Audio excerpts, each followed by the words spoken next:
Bonjour et bienvenue dans ce nouveau podcast. Aujourd'hui, j'ai envie de te parler de l'accouchement sans péridurale et de te livrer quelques conseils pour réussir à te passer de péridurale si c'est ton souhait. Alors, pour celles qui ne me connaissent pas euh, ou qui n'ont jamais suivi mes podcasts, je me présente un petit peu. Je suis Amandine, je suis maman de 4 enfants et j'accompagne en toute bienveillance les mamans et les futures mamans qui souhaitent retrouver ou développer leur confiance en leur capacité naturelle à vivre une grossesse et un accouchement serein et à s'épanouir dans leur vie de maman. Grâce à des outils mêlant l'EFT, la sophrologie, le développement personnel et toutes mes connaissances en matière de vie saine, de bien-être et de santé au naturel. Alors, comme je te le disais, le thème d'aujourd'hui, c'est l'accouchement sans péridurale. Alors, si tu es enceinte et que tu accouches bientôt, tu as peut-être toi aussi ce désir d'accoucher sans péridurale. Alors, il se trouve que pour chacun de mes accouchements, et ceci dès mon premier accouchement, j'ai eu ce souhait, moi aussi, d'accoucher sans péridurale. Il y a quelque chose qui me fait un petit peu sourire, que j'ai lu dernièrement, c'est que, voilà, en ce moment, c'est la mode de vouloir accoucher sans péridurale. Ah, ça me fait un p voilà, ça me fait sourire parce que, mon premier accouchement, il se trouve qu'il a eu lieu il y a 15 ans en arrière. Heu et et bien, déjà à cette époque, de nombreux magazines, dédiés aux futures mamans mettaient en avant des célébrités qui avaient décidé de faire ce choix-là et déjà à l'époque, ben, on présentait ce choix comme étant une mode. Donc ça me fait légèrement sourire, voilà. Heu, donc moi, personnellement, j'ai quand même plutôt envie de considérer que ce désir, dépasse les modes et les courants. Pour moi, il s'agit plutôt d'une aspiration individuelle et propre à chacune. J'ai quand même envie de rappeler, que la possibilité de bénéficier d'une analgésie péridurale est quand même assez récente, dans l'histoire de l'humanité. Alors, certes, si pour certaines, il s'agit d'un énorme progrès dont on aurait tort de se priver, eh bien, pour d'autres, c'est complètement différent. Elles ont un point de vue complètement différent sur la question. Et ce n'est pas une histoire de mode, c'est assez intemporel à mon avis comme point de vue. Voilà. Et ce que je trouve aujourd'hui regrettable, c'est plutôt la tendance inverse qui tend à généraliser le recours à la péridurale, voire même à la rendre incontournable dans de nombreux cas, pardon. Et alors c'est vrai qu'il arrive très souvent qu'une femme qui souhaite de prime abord se passer de, de péridurale finisse par y avoir recours. D'ailleurs, c'est ce qu'on m'a dit à chacune de mes grossesses lors de la visite obligatoire chez l'anesthésiste. Hem, on m'a prévenue, on m'a dit, «Oui, oui, oui, oui, bien sûr, vous voulez vous passer de péridurale. Enfin, sachez quand même que, la plupart des femmes qui disent ça, elles finissent par en, par y avoir recours». Donc voilà, ça les faisait sourire. Bon, alors, moi, j'ai envie de dire, bah, c'est certain que si tout le monde est convaincu que la péridurale, c'est une option quasiment incontournable, heu, eh bien, c ça paraît effectivement difficile, qu'il en soit autrement. Alors, bon, pourtant, et je suis loin d'être la seule dans ce cas, j'ai 4 enfants et je n'ai jamais subi de péridurale pour mes accouchements. Heu j'ai le souvenir, pour ma 4e grossesse, d'une sage-femme que j'ai voilà, que j'ai rencontrée à l'occasion d'un petit passage à l'hôpital pendant cette grossesse parce que j'avais un souci, je faisais de l'hypertension, donc j'ai eu besoin de me rendre, heu, à l'hôpital pour faire quelques examens, approfondis. Et heu et donc la sage-femme qui m'a accueillie ce jour-là, Heu, on a discuté un petit moment et voilà, j'ai évoqué mon souhait d'accoucher, à nouveau à la maison, que j'avais déjà fait ça pour, mon troisième enfant.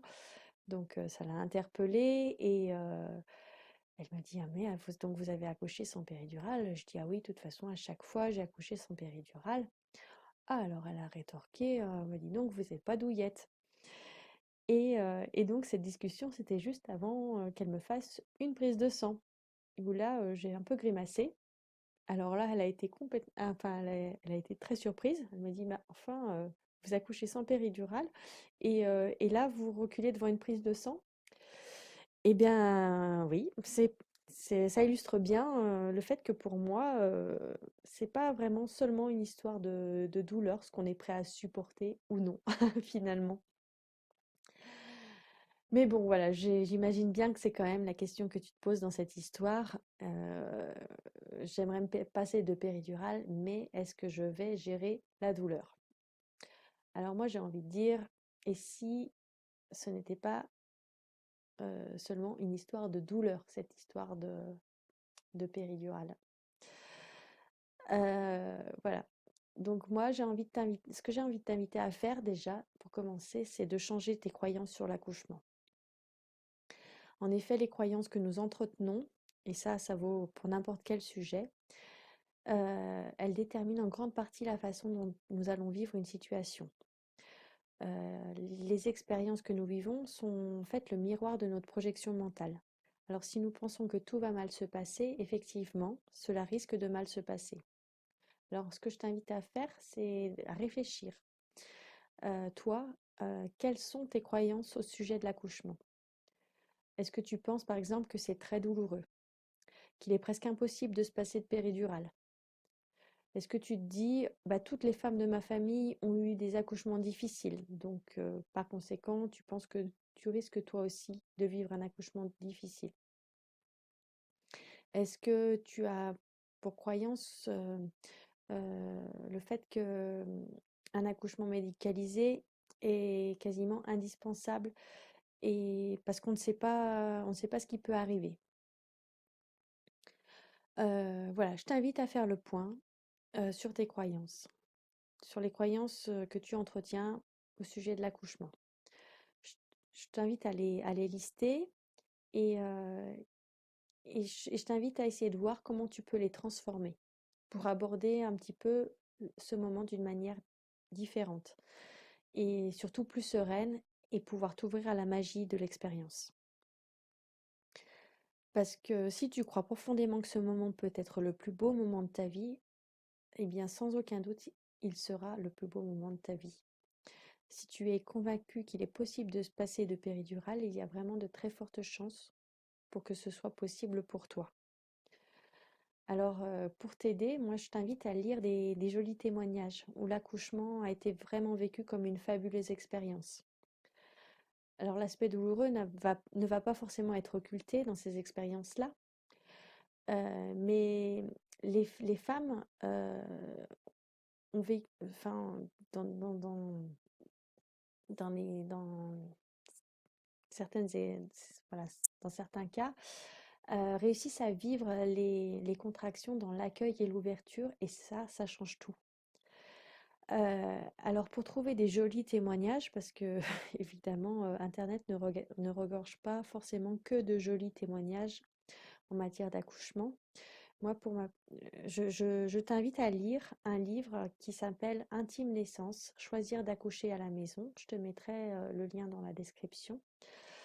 Heu, alors, petite parenthèse, j'imagine tout à fait que ce n'est pas enfin, ça ne sera pas forcément ton choix d'accoucher à la maison, hein, mais c'est pas le sujet. Si je t'invite à lire ce livre, c'est que en fait, tu es sûr de découvrir des témoignages, de personnes qui ont effectivement accouché sans péridurale et donc ça va vraiment te permettre de te conforter dans l'idée que c'est tout à fait possible. Et voilà, que c'est possible pour la plupart d'entre nous, en fait. Ensuite, bien quand on a la volonté d'accoucher sans péridurale, je trouve que c'est important d'avoir un petit peu quelques notions de physiologie de l'accouchement. Voilà. Pourquoi? Parce que, quand on sait un petit peu, ce qu'est un accouchement physiologique, ça peut vraiment permettre de vivre son accouchement le mieux possible et donc bah, ça peut permettre de réussir à accoucher sans avoir recours à la péridurale. En fait, en respectant la physiologie de l'accouchement, on met toutes les chances de notre côté pour que les choses se passent bien et le plus naturellement du monde. Donc pour te dire un petit peu, pour définir un petit peu le cadre de l'accouchement physiologique, donc je te donne vraiment la définition. On parle d'accouchement physiologique euh, pour parler d'un accouchement qui se déroule selon un processus naturel, sans intervention médicale, notamment déclenchement ou analgésie péridurale, et sans complications. Un accouchement physiologique a un déclenchement spontané entre 37 et 42 semaines de grossesse, avec une présentation du bébé en position céphalique, c'est-à-dire par la tête. Et pendant l'accouchement, on observe une montée en puissance et un réflexe expulsif. Alors, pour qu'un accouchement physiologique se passe dans de bonnes conditions, l'environnement est très important. Euh, En fait, une femme qui est en travail, elle doit vraiment bénéficier d'une ambiance la plus calme et la plus détendue possible. Elle doit se trouver dans une pièce où il fait chaud. Euh, et l'idéal pour elle est de bénéficier d'une atmosphère feutrée et silencieuse. Donc, il faut bien comprendre qu'en fait, une femme qui est en travail, elle va sécréter de l'ocytocine. C'est l'hormone de l'accouchement, l'ocytocine. Et cette sécrétion d'ocytocine, elle entraîne une contraction. Voilà, c'est elle qui déclenche ce phénomène de contraction. En parallèle de cette contraction, il y a automatiquement une sécrétion d'endorphine qui se met en route. L'endorphine, elle va permettre le lâcher-prise de la mère juste après la contraction. Et elle va favoriser la détente du corps et donc l'ouverture du bassin. Et c'est ce qui va permettre au bébé de descendre et de venir appuyer sur le col. Et ce phénomène-là, ça induit à nouveau une sécrétion d'ocytocine qui enclenche une nouvelle contraction et ainsi de suite. C'est un cercle vertueux qui s'installe. Mais pour que ce cercle vertueux s'installe, il faut que la femme se déconnecte de son néocortex. Le néocortex, c'est la partie du cerveau qui gère le langage et le raisonnement. Et elle doit se déconnecter de son néocortex afin de se connecter à son cerveau reptilien. Donc le cerveau reptilien, c'est le cerveau primitif qui gère les fonctions vitales, les besoins naturels et les comportements primitifs. Donc c'est vraiment cette connexion à ce cerveau reptilien qui va permettre l'expression de son instinct primaire. Et de cette façon, la femme va pouvoir se laisser guider instinctivement par son corps. Et dans ces conditions, l'accouchement va se faire le plus naturellement possible. Alors le problème, c'est que dans les conditions d'accouchement en maternité, euh, eh bien, la déconnexion du néocortex n'est pas forcément favorisée. En fait, faut pas grand-chose pour que le néocortex se mette en état d'alerte et se mette à sécréter l'hormone ennemie de l'ocytocine, euh, c'est-à-dire l'adrénaline. En fait, la simple présence d'une personne stressée qui sécrète justement cette fameuse adrénaline dans l'entourage de la femme au travail, c'est un élément susceptible de contrarier cette fameuse déconnexion du néocortex. Voilà. Et, euh, et donc, du coup, la femme, elle risque à son tour de sécréter de l'adrénaline. Et ça envoie un signal d'alarme au néocortex qui se met en état d'alerte. Et du coup, et du coup, ça contrarie vraiment le travail.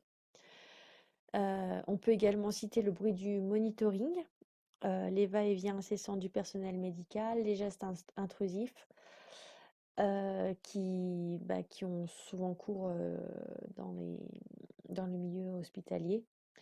Voilà, tout ça, ça va être des sources de nuisances possibles pour la bonne déconnexion du néocortex.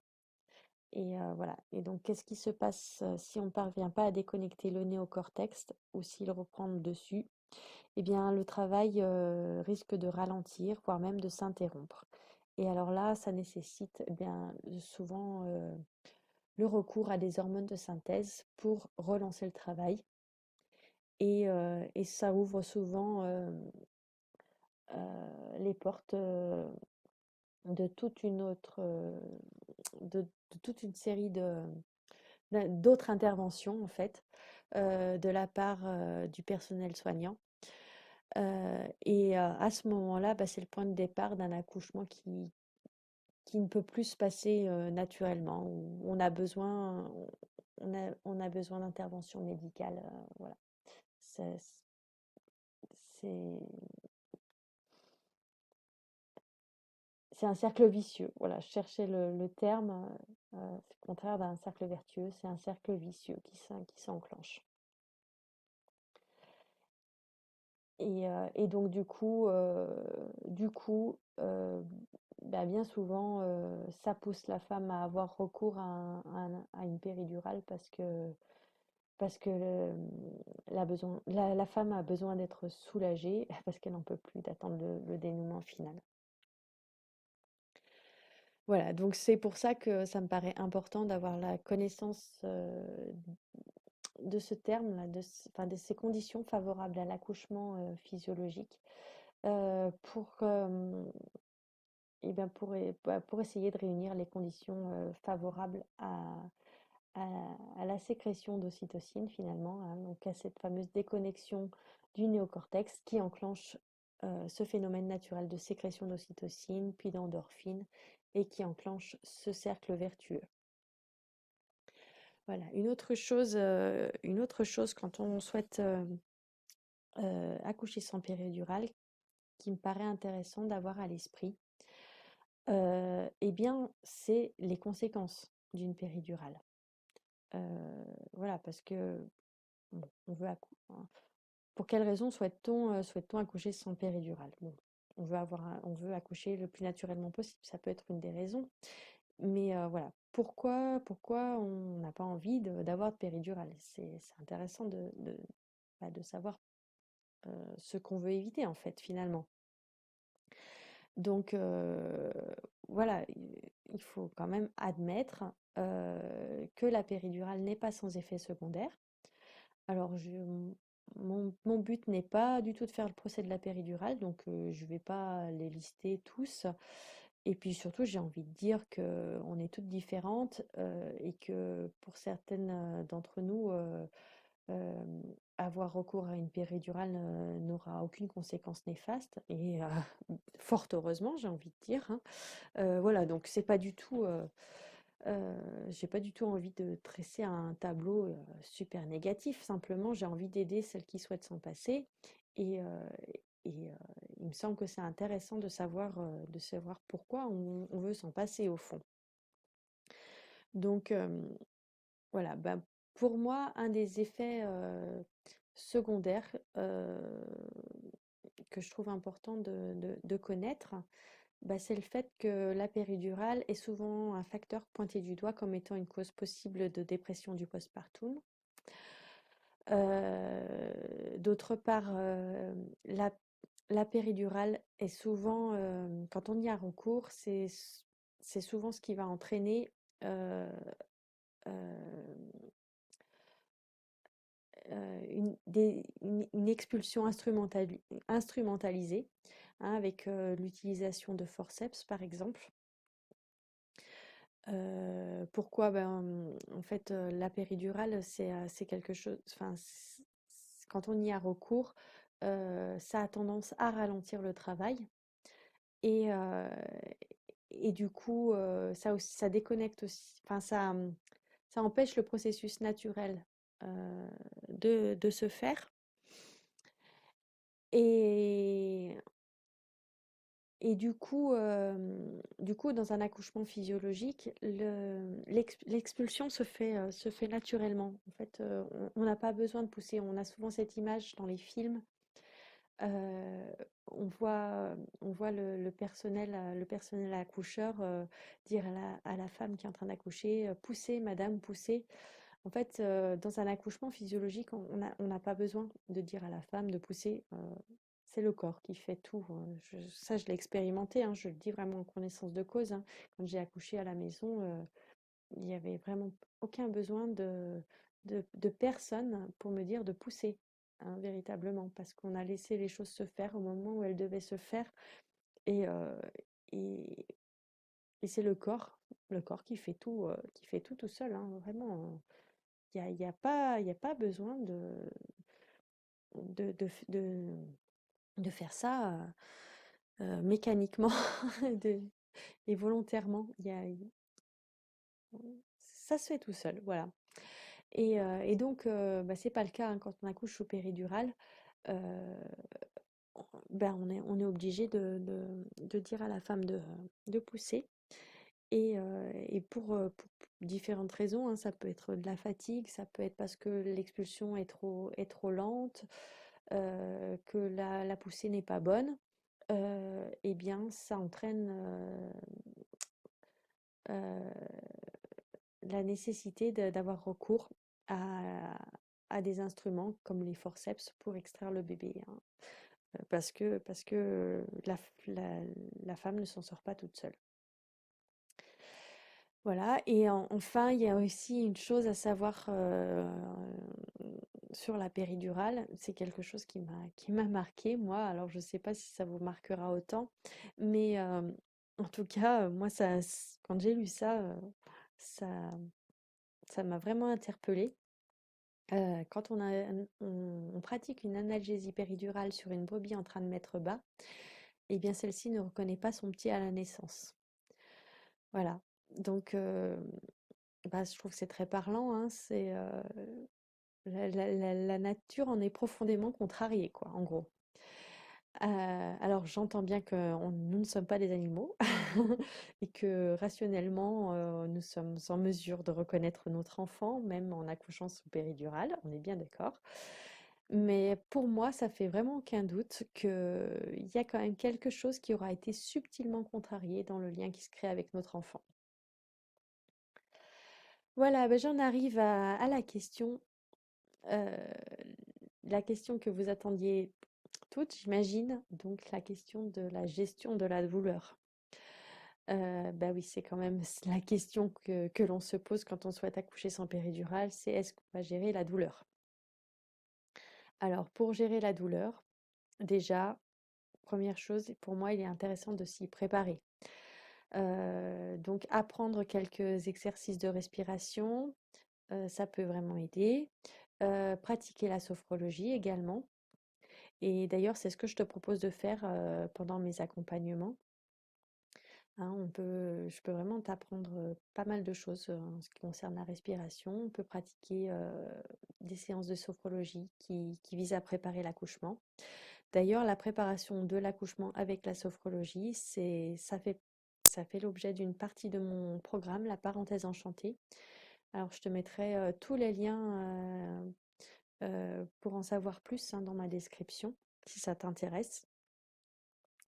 Voilà, il faut savoir que se préparer avec la sophrologie, c'est vraiment quelque chose qui peut te permettre euh, d'apprendre à te mettre plus facilement dans les conditions favorables à la sécrétion d'ocytocine et donc de permettre au processus de se faire beaucoup plus naturellement. Alors, bon, si ton accouchement est imminent, que tu n'as plus le temps de te préparer, euh, alors bon, bah, j'ai envie de te dire que tu peux quand même avoir de bonnes raisons de penser qu'accoucher sans péridurale est possible. Alors moi, ce que je t'invite à faire, c'est quand tu seras voilà, quand tu seras en travail, que les contractions, bah, iront bon train et que voilà, tu seras bien dedans. Je t'invite à dire oui aux contractions. Voilà, ça peut paraître tout bête comme conseil, mais vraiment c'est la bonne façon d'accueillir les contractions. Tu verras, ça fait toute la différence. Heu, je l'ai vraiment expérimenté moi-même, hein, et c'est testé et approuvé. Si tu te dis intérieurement: «Oh non, revoilà une autre contraction», alors là, c'est clair, tu vas vraiment pas pouvoir te détendre, hein. Quand tu dis non, tout ton corps dit non avec toi, tu te fermes complètement. Sauf que le bébé, lui, il est là pour se frayer un chemin, il doit bien sortir. Donc c'est beaucoup plus facile d'être d'accord avec cette idée plutôt que contre. Je te le garantis. Et enfin, j'ai envie de te dire, fais-toi confiance. Parce que si tu as bien géré ton travail et la douleur, voilà, jusqu'à un stade avancé de l'accouchement, et qu'à un moment on te dit, «Vous êtes sûr de ne pas vouloir la péridurale là? Parce que c'est le moment ou jamais». Bah, c'est vrai que, plus d'une femme ont douté à ce moment-là, quand on leur a présenté les choses comme ça, hein, et c'est souvent qu'on leur présente les choses comme ça. Mais pourtant, moi, j'ai vraiment envie de te donner confiance dans le fait que tu peux opter pour l'option jamais.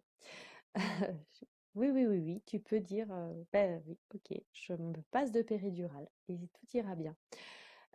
Parce qu'en fait, quand on te dit ça, bah, c'est qu'en fait, il ne te reste plus beaucoup de chemin à faire. Tu as fait le plus gros.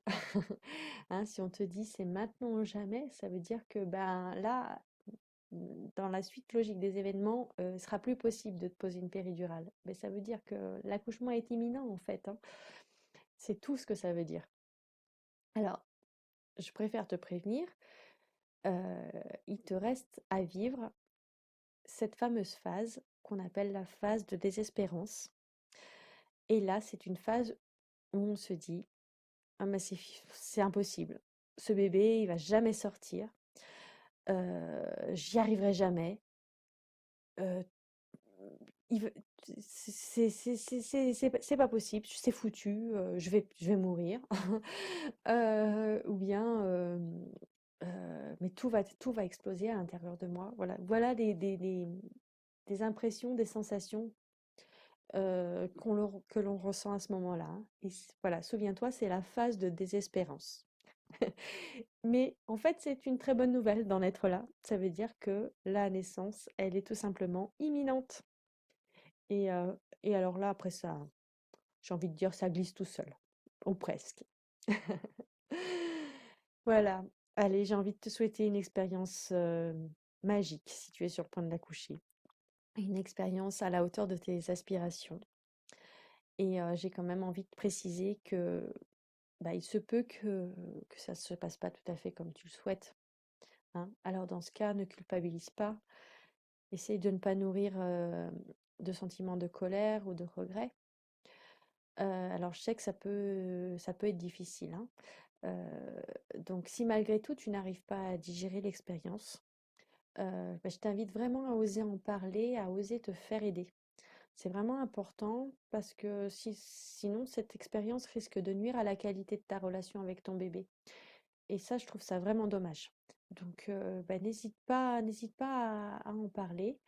Je peux être cette personne-là, hein. Tu peux me contacter pour en parler, et on pourra travailler là-dessus, sur cette expérience, et t'aider à, à l'accepter, et à t'ouvrir au bonheur, de ce que tu vis avec ton bébé. Voilà. Bien, eh bien, ce podcast est maintenant terminé. Heu, je j'ai envie de te dire, si ce podcast t'a plu, n'hésite pas à t'abonner à ma chaîne, pour suivre les prochains podcasts. Je t'invite à me suivre sur mon blog mamanoptimiste.com. ou encore sur les réseaux sociaux. Je te mettrai tous les liens dans ma description. Voilà, ben, je te dis à très bientôt pour un prochain podcast. Bye!